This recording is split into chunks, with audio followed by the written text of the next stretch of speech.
di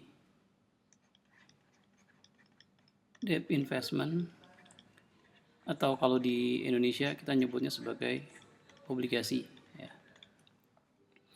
Oke, jadi yang namanya debt investment ya, nanti akan ada dua kategori. Ada yang namanya trading securities. Oke, dan satu lagi ada yang namanya held for collection securities.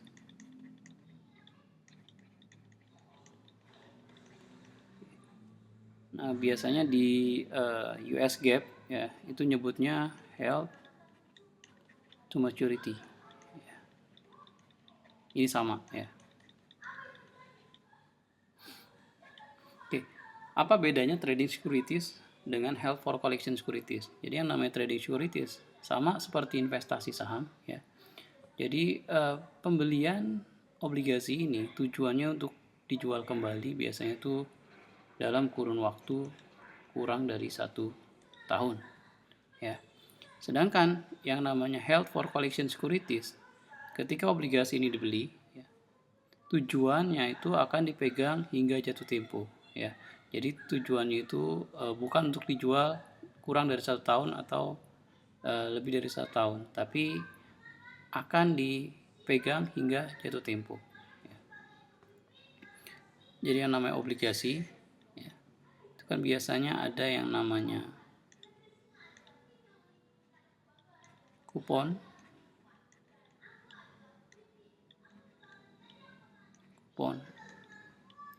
dan pokok. Nah, yang namanya held to maturity ya, obligasi ini akan dipegang hingga akhir periode atau hingga jatuh tempo. Sama seperti yang namanya share investment ya.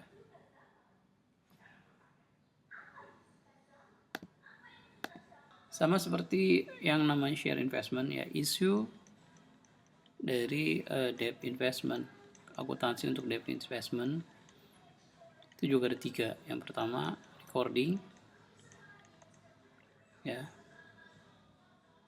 yang kedua valuasi ya, yang ketiga reporting ya, pelaporan.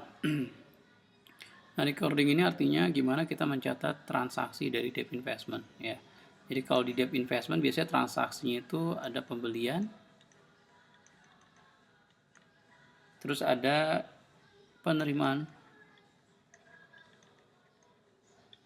bunga atau kupon ya. Oke. Dan biasanya penjualan ya. Nah, untuk yang valuasi khusus untuk yang trading securities ya. Kalau yang held for collection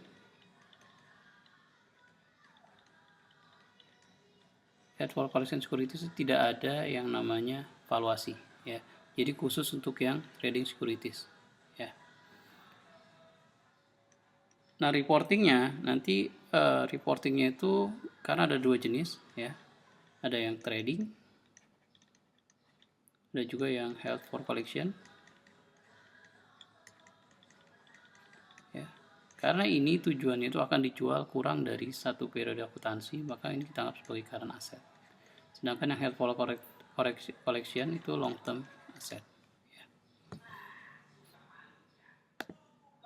Sekarang yang pertama kita mulai dari yang namanya trading securities ya.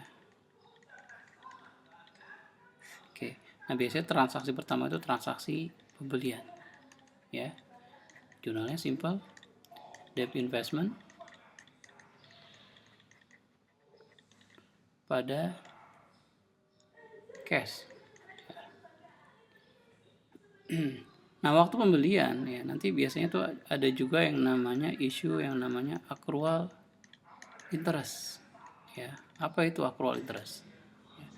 Jadi yang namanya obligasi, kita tahu itu kan biasanya ada pembayaran udah jelas. Misalnya ada obligasi yang bayar bunganya itu tiap tanggal 30 Juni sama tanggal 31 Desember ya. Nah, bagaimana jika pembeliannya itu dilakukan pada tanggal 30 Agustus. Ya. Jadi di sini bagi kupon, dan kemudian selanjutnya bagi kupon lagi tanggal 31 Desember. Ya. Kalau transaksi dilakukan pada tanggal 31 Desember, ini nggak ada yang namanya accrual interest. Ya. Jadi isu accrual interest ini terjadi jika pembelian obligasi itu bukan di tanggal pembagian kupon. Ya. Jadi misalnya kayak seperti ini, seperti contoh di sini, ini yang namanya accrual interest. Ya. Jadi misalnya ada satu investor, dia beli obligasi di tanggal 30 Agustus. Ya. Nah ketika dia beli tanggal 30 Agustus, ya, terus kemudian pas tanggal 31 Desember, dia dapat kupon. Padahal ketika tinggal 31 Desember, dia baru pegang obligasi ini selama September, Oktober, November. Ya. September, Oktober, November, Desember. Ya, artinya dia baru pegang selama 4 bulan. Ya. Nah, waktu tanggal 31, investor tadi akan dapat full selama 6 bulan. Ya. Padahal dia pegang itu cuma 4 bulan. Nah, yang 2 bulan itu jadi pemiliknya yang lama. Ya. Artinya ketika si investornya beli obligasi di sini, ya selain harganya, dia juga harus menalangi accrual interest tadi. Ya. Jadi ketika ada transaksi obligasi di luar tanggal kupon, maka jurnalnya itu selain debt investment pada cash, ada satu jurnal tambahan. Ya, jadi keluar cash lagi, ini kita sebut sebagai interest receivable. Ya, piutang bunga, credit cash, ya selama 2 bulan. Ya, ini Juli Agustus. Ini selama 2 bulan accrual interest ini harus dibayarkan sama yang beli. Ya, jadi jurnalnya ada 2. Ya. Nah, jurnal accrual interest ini, ya,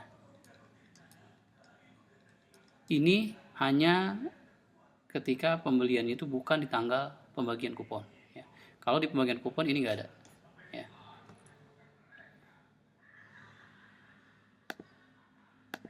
Dan transaksi selanjutnya biasanya itu yang kedua, penerimaan bunga. Ya. Penerimaan bunga atau kupon. Ya. Ini jurnalnya, berarti kita terima cash, kreditnya kita anggap sebagai interest revenue. Ya. Nah, kalau misalnya ada accrual interest, maka jurnalnya itu debitnya cash, misalnya tadi cash selama 6 bulan, tapi interest revenue itu hanya untuk 4 bulan, ya, dari Agustus sampai Desember. Ya, sedangkan yang Juni sampai 30 Agustus itu merupakan interest receivable, ya, itu merupakan piutang bunga. Ya. Jadi sekali lagi receivable, ya. Jadi sekali lagi kalau misalnya tidak ada accrual interest, jurnalnya seperti ini, ya. Tapi kalau ada accrual interest, jurnalnya itu nanti ada interest revenue, ada juga interest receivable, ya. Dan yang terakhir biasanya transaksi itu transaksi penjualan, ya, transaksi penjualan, ya, sama transaksi penjualan juga nanti ada gain or loss, ya, artinya kalau dijual terima cash, kreditnya debt investment, ya.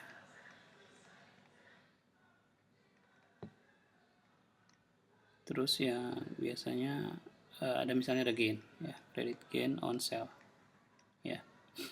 Nah, ini transaksi yang biasanya terjadi di investasi di obligasi atau debt investment, ya. Oke, untuk isu yang kedua, isu valuasi, ya. Ingat, ini sama seperti yang saham, artinya kita bandingkan cost-nya, ya, dengan nilai pasar, ya, atau biasanya kita nyebutnya sebagai mark to market, ya. Ya.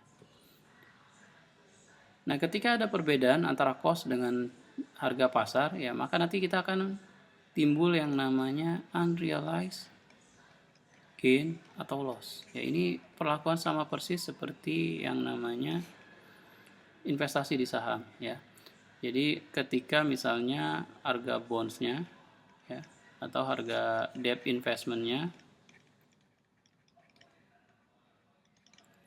meningkat ya sebesar 100 misalnya ya, maka kita jurnalnya itu adalah debit fair value adjustment ya. Ingat, kita nggak jurnal ke debt investment ya, tapi kita gunakan akun yang namanya fair value adjustment ya. Kreditnya apa? Unrealized gain ya. Dan ini merupakan bagian dari income statement ya. Jadi kita anggap sebagai income ya sebesar 100 ya. Oke.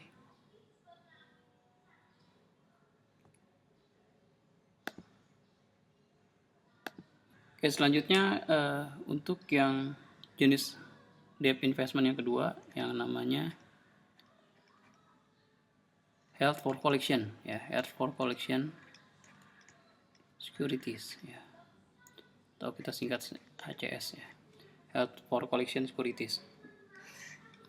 Nah, ini untuk pencatatannya berbeda dengan yang namanya debt investment ya, debt investment dengan trading securities ya.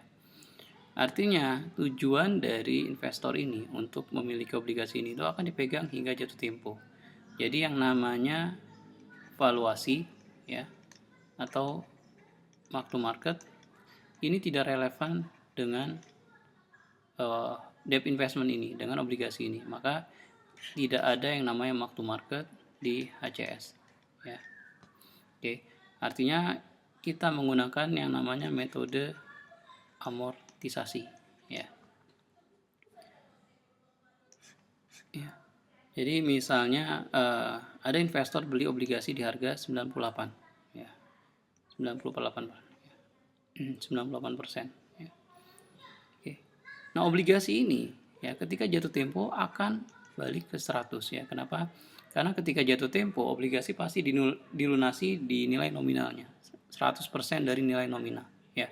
Jadi ketika dibeli di 98%, maka ketika jatuh tempo menjadi 100. Artinya obligasi ini tiap tahun akan naik nilainya meningkat menuju ke 100% ya. Jadi kalau kita bikin grafik, misalnya di sini harga 98 ya. Di sini harga 100 ya. Jatuh tempo di sini. Ya, obligasi itu bentuknya seperti ini ya. Jadi setiap tahun dia akan mengalami kenaikan ya. Nah, kenaikan inilah kita menggunakan yang namanya metode amortisasi ya. Begitu juga sebaliknya, misal belinya itu 102% ya. Ini juga akan balik ke 100. Maka yang terjadi kalau kita bikin grafik di sini 102, dia akan menuju 100 ya. Ya. Jadi ketika jatuh tempo dia akan 100. Jadi tiap tahun dia akan turun ya. Akan menuju 100. Nah, ini juga sama menggunakan metode amortisasi ya. Oke, misal ada obligasi ya, ada perusahaan beli obligasi tanggal 1 Januari 2015 ya. PT ABC membeli semi annual bond ya. PT ABC membeli semi annual bond sebesar 1000 dolar. Jadi obligasi yang dibeli sebesar 1000 dolar dengan kupon 7% setiap 30 Juni dan 31 Desember. Artinya obligasi ini akan jatuh tempo selama 2 tahun ya, dan akan bagi kupon setiap tanggal 30 Juni dan 31 Desember ya. Berarti dia bagi kuponnya itu 30 Juni 2015, 31 Desember 2015, 30 Juni 2016, sama 31 Desember 2016. Oke. Ingat di sini semi annually, artinya dia bayar kupon itu sekali dalam 2 tahun, ya, Juni, Desember. Ya, jadi kalau annually bond artinya tiap bayar kupon itu setahun sekali, ya. Oke, gimana cara kita menghitung nilai bondnya? Berapa yang harus dibayar? Berapa harga bonds, ya? Atau berapa harga debt investment ini, ya. Nah, kita bisa menghitungnya dengan menggunakan tabel present value, ya. Jadi sini ada dua, present value sama present value annuity, ya. Jadi yang namanya obligasi, ya, di sini akan ada dua pendapatan, yaitu pendapatan kupon dan juga pendapatan pokok, ya. Jadi pokoknya nanti akan dibayar di akhir periode, ya. Dan selama pembagian kupon itu akan ada pembayaran sebesar, lihat sini kuponnya 7%. Berarti 7% kita kalikan dengan 1000, ya. Sebesar 7000. Ya, tapi ingat, ini kalau bayar bunganya itu setahun sekali. Karena ini semi annually, kita harus bagi dengan 2, ya. Jadi kupon yang diterima itu sebesar 3.500. Ya. Oke, 3.500. Sini juga dapat lagi kupon, ya. Jadi di terakhir dia dapat kupon dan juga pokoknya, ya. Oke, gimana kita menghitung nilai bonds dengan menggunakan tabel present value? Oke, nah lihat di sini. Nah, di sini ada dua kolom, ya. Ada periode, ada juga bunganya, ya. Nah, periode ini menunjukkan jangka waktunya, ya. Lihat di sini. Di sini kan jangka waktu 2 tahun, ya. Jadi N-nya itu kan sama dengan 2 tahun, ya. Karena ini semi annually, bagi kuponnya 2 kali berarti kita kalikan dengan 2. Berarti N-nya 4. Ya, kita cari N-nya 4. Oke. Bunganya gimana? Nah, bunga yang digunakan untuk present value bukan yang 7%, bukan kupon, tapi yang kita gunakan yang 8%, suku bunga pasar, ya. Jadi setiap present value kita menggunakan suku bunga pasar atau market rate, ya. R-nya suku bunga pasar itu 8%. Ingat 8% ini untuk 1 tahun, ya. Berarti karena dia semi annually, berarti 4%. Oke. Ya, dan kita akan melakukan 2 kali present value. Ya, present value pokok dan juga present value kupon. Ya, pertanyaan mana yang digunakan? Ya. Nah, kalau kita lihat dari sini, ya, pokok hanya dibayar sekali. Sedangkan kupon berapa kali? 1, 2, 3, 4. Ada 4 kali pembayaran kupon, ya. Nah, untuk present value pokok, lihat di tabel ini, yang angkanya itu pasti di bawah 1. Ya, lihat. Ini kan semua di bawah 1. Berarti kita menggunakan tabel yang di atas untuk menghitung present value pokok, ya. Gimana cara ngitungnya? Kita lihat. Nanti obligasi itu pokoknya dibalikin berapa? 1000. Berarti 1000 kita kalikan dengan angka dari tabel ini, ya. Periodenya N-nya 4, N-nya 4, bunganya 4%, ya. Jadi tinggal dilihat nih, N-nya yang 4%. Ketemu angka 0,8548. 0,8548, ya. Berarti di sini kita ketemu angka 854,8, ya. Nah, sedangkan untuk yang kupon itu kan 3.500, ya. Kita kalikan sama. Kita cari periode yang 4, ya. Bunganya yang 4%, ya. Ketemu angka 3,6299, ya.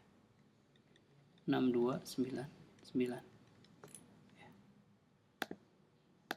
Oke, berarti di sini 3.500 dikalikan dengan, bukan 3.500 tapi 35, ya. 35, ya. Di sini kan 7% dikali 1000 itu 700, ya.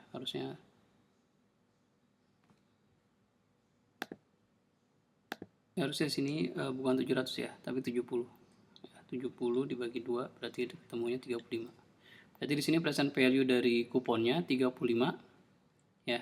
Kita kalikan dengan 36299. Ini nanti akan ketemu angka 127,05, ya. Berarti totalnya sebesar 981,85. Nah, inilah yang namanya nilai dari debt investment ya. Oke. Jadi ketika pas pembelian debt investment ini jurnalnya adalah debit debt investment, credit cash sebesar 981,85. Oke, sebelumnya kita udah hitung ya, nilai obligasi itu 981,85 ya. Karena obligasi ini menggunakan held for collection ya. Ya, maka untuk pencatatannya kita menggunakan metode amortisasi. Ya. Amortization. Ya, jadi kita harus bikin tabel amortisasi. Ya. Oke, gimana caranya? Di sini ada 4 kolom ya. Kolom kupon, interest revenue, diskon, amortisasi, ya, carrying amount. Kenapa diskon? Ya, tadi kita mendapatkan nilai obligasi itu kan 981,85. Ya, artinya nanti obligasi ini ketika jatuh tempo setelah 2 tahun, dia akan menjadi 1000. Ya, artinya obligasi ini dijual di harga diskon, ya, di bawah harga nilai nominal, ya. Dan obligasi ini ya sepanjang periode itu akan naik ya, dia akan naik sampai akhirnya menjadi 1000 ya. Nah, tabel amortisasi ini kita mulai dari angka carrying amount ya 98185. Ini nilai obligasi yang kita cari ya. Tadi pakai sebelumnya kita udah cari dengan tabel, ketemu angka 98185 ya. Nah, kupon di sini ini adalah kupon yang akan diterima investor setiap 6 bulan sekali karena ini obligasi semi annually ya. Oke, 3,5% dari 1000. Nah, interest revenue di sini ya. Ini kita mendapatkannya cara menghitung interest revenue ya. Itu dari carrying amount ya 981,85 kita kalikan dengan bunganya 4%. Ya, ini ketemu nanti yang sebesar 39,26. Nah, angka 39,26 kita kurangi dengan 35. Selisihnya itu yang namanya amortisasi dari diskon. Ya. Jadi waktu pas tanggal 15 Juni, 30 Juni 2015, maka kita melakukan jurnalnya itu seperti ini. Debit, kita terima cash. Cashnya berapa? Sebesar 35. Ya. Terus apa lagi? Kreditnya interest revenue ya, interest revenue sebesar 39,26 ya. Nah, nanti di sini ada lagi debit debt investment sebesar 4,26 ya. Nah, waktu tanggal 30 Juni 2015 ya, nilai investasi debt investment kita bukan lagi 981,85 ya. Jadi kalau saya buat ledgernya ya, ledger dari debt investment ya, awalnya saya punya obligasi nilai 981,85 ya. Karena ada amortisasi yang di debit ya, artinya dia juga menambah ya. Berarti menambah 4,26. Berarti tanggal 30 Juni 2015 nilai obligasi saya sebesar sekarang 985,71 ya. Inilah nilai obligasi saya waktu 30 Juni 2015. Jadi waktu misalnya kita akan melaporkan berapa nilai obligasi di financial position pada 30 Juni 2015, kita dapat angkanya 985,71 ya. Selanjutnya sama, di tanggal 31 Desember 2015 ya. Kita hitung dulu interest revenue-nya ya. Berarti bukan lagi 981, tapi dari yang periode sebelumnya ya. Sebelumnya itu 985, berarti 985 kita kalikan 4%, kita ketemu angka 39,43 ya. Nah, selisihnya antara kupon dengan interest revenue itu juga merupakan diskon amortisasi ya. Ini sama terus hingga tahun terakhir ya. Nah, tahun terakhir ya, ini kita nggak hitung seperti yang di atas. Caranya gimana? Karena waktu tahun terakhir kita harus punya obligasi nilainya 1000. Kenapa? Karena ini nanti ketika dilunasi itu besarnya sebesar 1000 ya. Maka kita tulisnya itu carrying amount di tahun terakhir harus 1000 ya. Terus berarti selisih antara 1000 dengan carrying amount sebelumnya atau book value sebelumnya itu merupakan diskon amortisasi. Ya, berarti angka 525 ini kita dapatkan dari 1000 dikurangi 994,75. Ya. Sedangkan antara interest revenue di sini kita dapatkan dari kuponnya 35 ditambah 5,25, dapat 40,25. Ya. Nah, waktu pelunasan, waktu obligasi ini dilunasi, maka jurnalnya adalah setelah jurnal interest revenue ya. Dan kita terima cash ya. Debt investmentnya menjadi 0 ya, atau lunas ya. Nah, untuk pelaporan ya, ini tadi kita udah di awal kita udah jelaskan kalau yang namanya debt investment ya, ini kan ada dua ya, ada yang trading, ada yang held for collection securities ya, trading securities ya. Jadi ketika pelaporan ya, yang trading ini karena emang niatnya untuk dijual kurang dari satu periode akuntansi, kita anggap sebagai current asset ya. Maka pencatatannya ini sama seperti yang saham dengan trading securities, short term investment at fair value ya. Berarti ini untuk yang trading securities ya. Sedangkan untuk yang held for collection, karena ini dipegang hingga jatuh tempo, maka kita anggap sebagai long term asset ya. Di sini untuk yang held for collection securities ya. Inilah bentuk dari pelaporan untuk debt investment.